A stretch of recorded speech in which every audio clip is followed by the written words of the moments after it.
Welcome to speedearning.com। मैं पंकज जैन। आज इस वीडियो में बात करूंगा कैसे एमआरएफ का शेयर 15 साल में 100 गुना बढ़ गया। 2001 में जो शेयर 500 रुपये के नीचे था, कैसे वो 75,000 80,000 की प्राइस तक पहुंच गया। तो हम उसका पूरा केस स्टडी करेंगे। एमआरएफ का शेयर प्राइस कैसे बढ़ता गया लगातार और क्या फंडामेंटल रीज़न थे, हम उसका फंडामेंटल टेक्निकल एनालिसिस पूरा समझने वाले हैं ताकि हमको पता लगे कि कैसे ये पूरी स्टोरी हुई है। तो आप इसको बड़े गौर से देखेंगे, आखिर तक आपको देखना है और फिर आखिर में हम आपसे कुछ सवाल पूछेंगे। उन सवाल के जवाब अगर आप कमेंट बॉक्स में करते हैं तो उसके हमको भी बेनिफिट्स मिलते हैं, आपको भी बेनिफिट्स मिलेंगे। और जो भी एक खबर है उसकी कीमत इतनी ज़्यादा है कि एक निर्णय आपके लिए एक नई सक्सेस स्टोरी गढ़ सकता है। तो हम लोग बात करेंगे यहाँ पे कि एमआरएफ को हम कैसे स्टडी करें। ये देखिए एमआरएफ का पूरा केस स्टडी हम trendline.com में देख रहे हैं। आप यहाँ प्राइस देख रहे हैं 64,867। अब इसका फंडामेंटल एनालिसिस हम लोग देखने जा रहे हैं, लेकिन उसके पहले क्या देखेंगे हम कि उसकी शेयर प्राइस किस तरीके से चली। तो एमआरएफ का शेयर प्राइस आप यहाँ पे देखेंगे, ये गूगल में हमने लिखा एमआरएफ शेयर प्राइस। यहाँ आप देखेंगे, ये देखिए प्राइस क्या है, 2048 रुपये दिख रहा है। यहाँ पे आपको 778 रुपये दिख रहा है। 2002 की बात है। 400, 600, 700 ये एवरेज था। इस एवरेज प्राइस पे आपको स्टॉक मिल सकता था। ये प्राइस चल रही थी और यहाँ पे ये जो आपको प्लेन लाइन दिख रही है, ये प्लेन लाइन में चेंजेस हैं, लेकिन कंपैरेटिवली बाद की प्राइस से इतने कम चेंजेस हैं कि आपको 2-2,500 से लेके 500 रुपये में वो लाइन प्लेन ही नज़र आ रही है। आप देखो एक बार यहाँ पे उछाल आया था, 5,000 का लेवल बना, फिर यही 1,600 रुपये के लेवल तक गया। जो भी सिस्टमेटिक इन्वेस्टमेंट कर रहा था उसने क्या देखा, 2016 में ये 75,000 रुपये का हाई। अब ये पूरी कहानी बनी कैसे, क्यों बनी, इसको समझना है। हम लोग एमआरएफ लिमिटेड के फंडामेंटल एनालिसिस पे यहाँ पे आ गए हैं और यहाँ पे हमको ये ट्रेंड लाइन में एक ड्यूरेबिलिटी स्कोर मिलता है। तो ड्यूरेबिलिटी स्कोर कैसा है कि अगर ये 55-60 के ऊपर है तो जितना हायर ये सारा अच्छा है। ड्यूरेबिलिटी मतलब बाज़ार गिरेगा तो ये ज़्यादा नहीं गिरेगा। वैल्यूएशन स्कोर की बात करें तो थोड़ा महंगा है, क्योंकि इसका वैल्यूएशन स्कोर 50 से कम है अगर, और 35 के नीचे है तो फिर तो थोड़ा ज़्यादा महंगा कहलाएगा। मोमेंटम स्कोर 41 आ रहा है, जो कि ठीक ठाक है। देखिए आप यहाँ पे क्लिक करके देखेंगे तो आपको पता लगेगा कि गुड किसको बोला जाता है।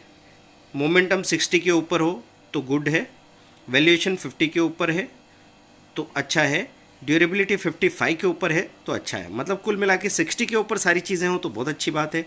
35 to 55, 30 to 50, 35 to 50, मतलब 35 से 55 के बीच में है तो मीडियम है, और लेस देन 35 है, 35, 30, 35 तो बेड है।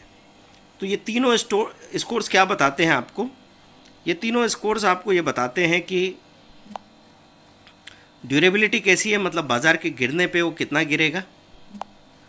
फिर दूसरी चीज़ ये बताई जाती है कि मोमेंटम कैसा है, अभी उसकी चाल कैसी रहेगी। तीसरी बात ये बताई जाती है कि वैल्यूएशन कैसा है, मतलब अभी उसकी जो कीमत है वो अनफेयर तो नहीं है। यहाँ पे एवरेज ब्रोकर टारगेट में नहीं लिखा है कुछ।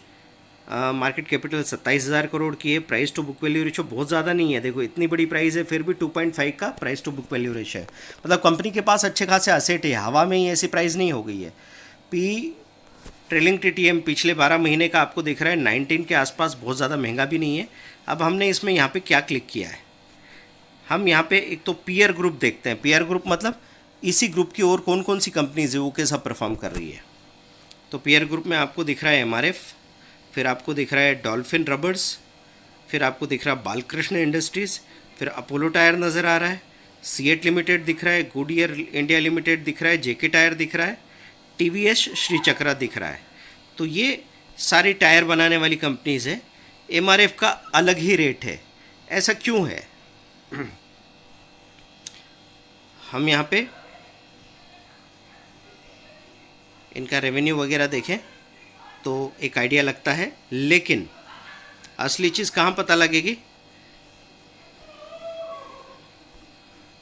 हम यहाँ पे इनके फंडामेंटल में एनुअल रिज़ल्ट नीचे जाएंगे, एनुअल रिज़ल्ट देखने की बात करेंगे। ये हमने एनुअल रिज़ल्ट देखा।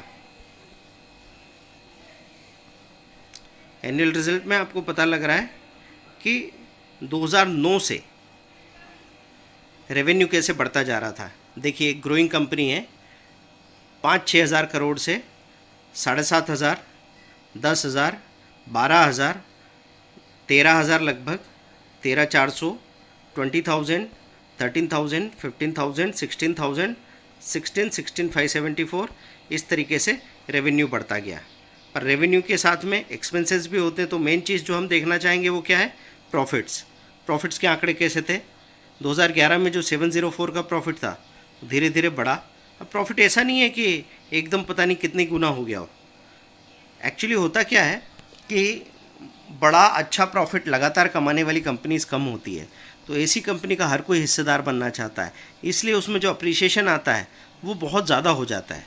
मतलब ऐसा है, मैं कई बार समझाता हूँ कि लोग ये सोचते हैं कि अगर कंपनी का प्रॉफिट डबल हो गया तो आपकी शेयर की प्राइस डबल हो जाती है। ऐसा नहीं है।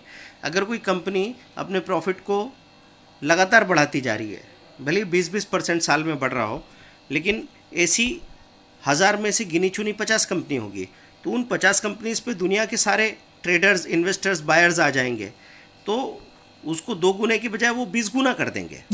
तो इस तरीके से आपको ये समझना है कि जैसे बुरे समय में कोई स्टॉक को गिर के जहाँ जाना चाहिए वहाँ से बहुत नीचे चला जाता है, वैसे अच्छे समय में जिस स्टॉक को जहाँ जाना चाहिए वहाँ से कई गुना ऊपर जा सकता है।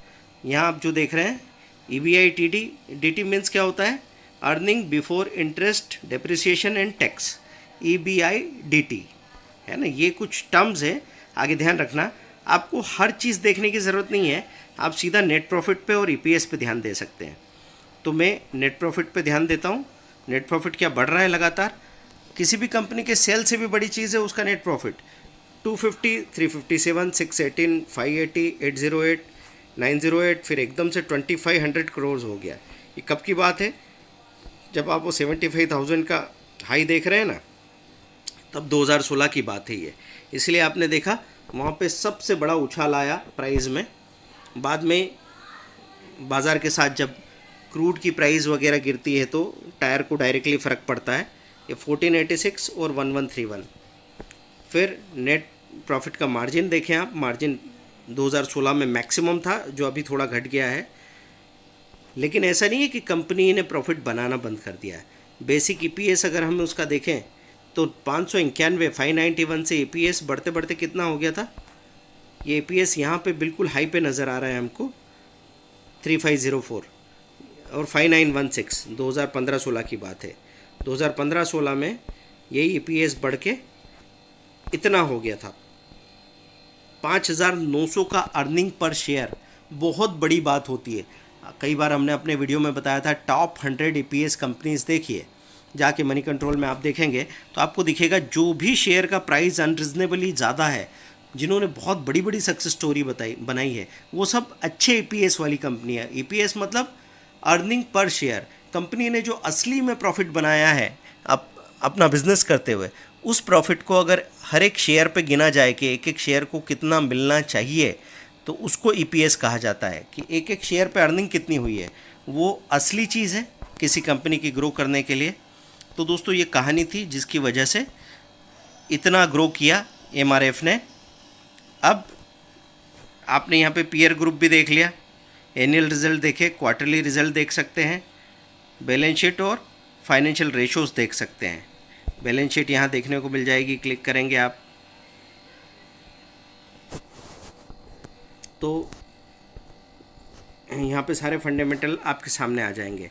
तो ये जितने हाईलाइटेड टर्म्स हैं इनको देख लेना। जैसे टोटल असेट बढ़ना तो अच्छी बात है, ये असेट मतलब संपत्ति, और लायबिलिटी मतलब देनदारी। लायबिलिटी कम होना अच्छी बात होती है, और साथ में इनका रेशो। हमेशा असेट बढ़े और लायबिलिटी कम हो तो ये कंपनी के लिए अच्छी बात है। तो आपको मैं ज़्यादा उलझाऊंगा नहीं फंडामेंटल एनालिसिस में। हम लोग सिर्फ ये देखना चाहते हैं कि इस तरह कोई स्टॉक ने सक्सेस स्टोरी बनाई है, क्या उससे मिलती जुलती चीज़ें किसी और स्टॉक में नज़र आ रही है। जैसे इसी सेक्टर की बात करें तो बालकृष्ण इंडस्ट्रीज़ में वो चीज़ें नज़र आ रही है, उसका ड्यूरेबिलिटी स्कोर अच्छा है, मोमेंटम अच्छा है। हाँ, वैल्यूएशन स्कोर थोड़ा कम हो सकता है, तो वहाँ से हम चीज़ें देख सकते हैं। और कभी कभी ये भी बात समझनी है आपको कि एक शेयर 65,000 का है, दूसरा शेयर अपोलो टायर जैसा 150 125 का है, तो इसका मतलब ये नहीं कि वो कंपनी छोटी है, उस कंपनी का साइज़ भी आपको देखना है। अब ये बुक वैल्यू पर शेयर, ये आपको इसके चार्ट्स देखने को मिल रहे हैं कि क्या क्या चेंजेस हुए हैं बुक वैल्यू में। एवरेज बुक वैल्यू क्या रही है, बढ़ती जा रही है। बुक वैल्यू का बढ़ना मतलब कंपनी के एसेट्स का बढ़ना है। तो यहाँ पे देख के आपको पता लगता है कि एमआरएफ लिमिटेड ने इतनी बड़ी सक्सेस स्टोरी कैसे बनाई। अब टेक्निकल्स में आप चले जाते हैं तो टेक्निकल की सारी डिटेल मिल जाती है आपको। अब यहाँ टेक्निकल के हिसाब से ही बात चल रही है, तो टेक्निकल में आपको नीचे जाके देखें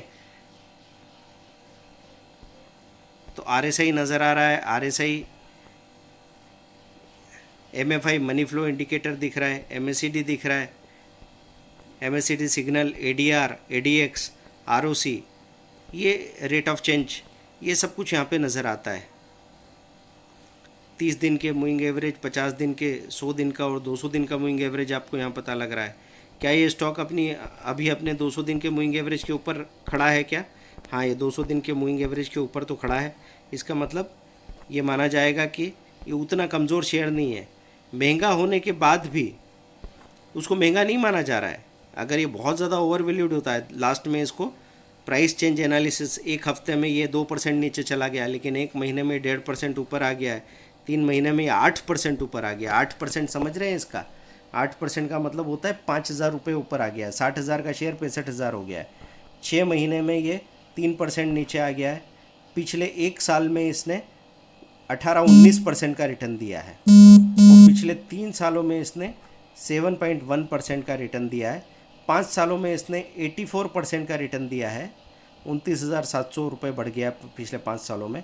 पिछले 10 सालों में यह 57,000 रुपये बढ़ गया और 732% का रिटर्न दिया है।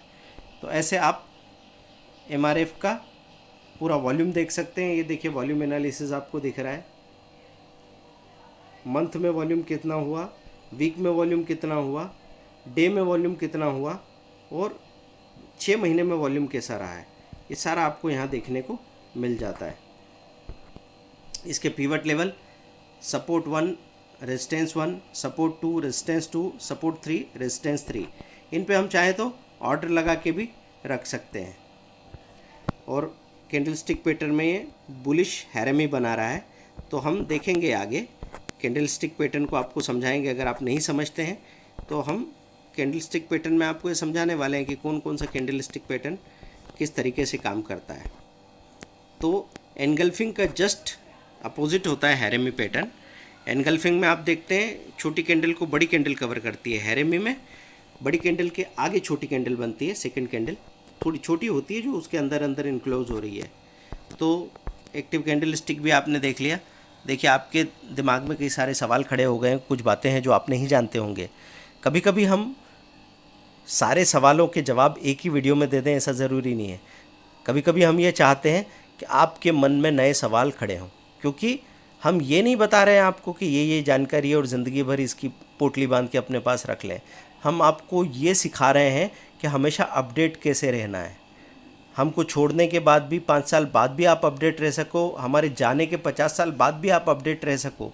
नॉलेज ऐसा होना चाहिए जो आपको आत्मनिर्भर बनाए। तो दोस्तों इस वीडियो को पूरा दोबारा देखेंगे आप, बहुत सारी टिपिकल बातें हुई है। तो अब आप अपने सवाल भेजेंगे कि सर इस टॉपिक पे डिटेल में सिंप्लीफाइड वीडियो बनाइए। एक बात, दूसरा हम आपसे ये चाहते हैं कि आप हमको 3 ऐसे शेयर के नाम लिख के दें जो एमआरएफ जैसी स्टोरी बनाने की तैयारी कर रहे हैं। 3 शेयर ऐसे हम चाह रहे हैं जिसमें आपको ऐसा लगता हो कि जिनका ईपीएस इस तरीके से बढ़ रहा है, और जिनका चार्ट अगर आप देखने जाएं तो उनका चार्ट भी एमआरएफ के आंसर्स के जवाब में हम लोग भी आपके साथ कुछ अच्छे स्टॉक्स की लिस्ट शेयर करेंगे। पर आपके कमेंट के जवाब में। आप कमेंट करेंगे, कमेंट के जवाब में हम आपके साथ अच्छे शेयर्स की लिस्ट को शेयर करेंगे। कोशिश करेंगे कि अब ताली दोनों हाथ से बजे, क्योंकि जितना पार्टिसिपेशन आप लोगों का रहेगा उतना ही हमको मालूम पड़ेगा कि हम किस दिशा में जा रहे हैं। आप अगर हमको सपोर्ट करते रहेंगे तो सही दिशा में जाने में हमको बिल्कुल परेशानी नहीं होगी, और यहाँ पे जितनी भी मेहनत हम कर रहे हैं उसका मैक्सिमम फ़ायदा आप उठा पाएंगे और हमको भी हमारी मेहनत का सबसे ज़्यादा रिटर्न मिलेगा। तो दोस्तों हम इंतज़ार कर रहे हैं, आप तैयारी करें किस चीज़ की। 16 जुलाई को कैप्सूल कोर्स है स्विंग ट्रेडिंग के लिए। जो बहुत बिजी लोग हैं, स्विंग ट्रेडिंग का कोर्स 1 आवर का करेंगे, 799 फ़ी है। 19 जुलाई को संडे को स्प्रेड, स्ट्रेंगल और बटरफ्लाई, इनको समझाते हुए, इन स्ट्रेटेजी को समझाते हुए 1 आवर का कोर्स है, वो भी 799 का है। दोनों ही कोर्सेज़ में सीधी बात यह है कि एक ही ट्रेड में आप शायद अपना पूरा फ़ी वसूल करें और फिर ज़िंदगी भर उसका फ़ायदा उठाते रहें। लेकिन हम ये तो मान ही सकते हैं कि आप कम से कम आपने जो पैसा पे किया है उसका 100 गुना रिटर्न तो 1 साल के अंदर बनाएं। ये कोई बहुत मुश्किल बात नहीं है, बहुत ही आसान बात होगी अगर आपने उस कैप्सूल कोर्स को 5 से 10 बार देखा और प्रैक्टिस करने की कोशिश की। जो भी सवाल आपके मन में उठे वो आपने हमको भेजे, उस पर हमने एग्जाम्पल के साथ नई चीज़ें बनाने की कोशिश की। चैनल को ज्वाइन कर लीजिए, ज्वाइन बटन दबा के अगर आप 59 का कोई भी प्लान ज्वाइन कर लेते हैं तो बहुत ही अच्छी बात है, क्योंकि हर चीज़ जो आप इन्वेस्ट कर रहे हैं सीखने में, तो सीखना MRF शेयर से भी ज़्यादा अच्छा रिटर्न देता है। नॉलेज एक ऐसी चीज़ है जिसमें अगर आपने पैसा लगाया तो आप कभी नहीं रुक रहे, कहीं नहीं रुक रहे, आप आगे बढ़ते ही जाने वाले हैं, चाहे आप किसी भी फील्ड में काम करते हो। साइट हमारी विज़िट करें speedearning.com, और ये देखिए सेल्फ लर्निंग वीडियो कोर्स, सारे वीडियो कोर्सेज़ यहाँ दे रखे हैं। आप वीडियो कोर्सेज़ की डिटेल और सारे डिटेल कोर्सेज़ को भी देख सकते हैं। पेमेंट ऑप्शन यहाँ अकाउंट नंबर दिए हुए हैं, पेमेंट करके आप हमको व्हाट्सएप कीजिए। देखिए यहाँ से क्लिक करके आपको सारा पेमेंट ऑप्शन दिख जाता है। यहाँ पे लिखा है पे वाया बैंक अकाउंट, इसको क्लिक किया तो आपको bank account number, QR code सब नज़र आ रहे हैं। पेमेंट करके आप कॉल कीजिए, हमको व्हाट्सएप कीजिए, 3 घंटे के अंदर तो वीडियो कोर्स आपको मिल जाता है। अगर किसी की हिम्मत नहीं है कि 5500 रुपये का वीडियो कोर्स का निर्णय भी उनसे नहीं हो पा रहा है, तो वो 899 का कोई recorded capsule course, morning strategy, afternoon strategy, reversal strategy, या कमोडिटी की इवनिंग स्ट्रेटेजी, या क्रूड की स्ट्रेटेजी, उनको लेके पहले शुरुआत करें। जैसे ही आपको लगे कि ये जो कुछ सीखा है इसका तो हमने 5 गुना पैसा बना लिया है, तब आप उसी पैसे से आगे के सीखने का इंतज़ाम कर लें। Thank you very much, bye. Share करें, लाइक करें, सब्सक्राइब करें, बेल आइकन को प्रेस करें, ज्वाइन बटन प्रेस करें।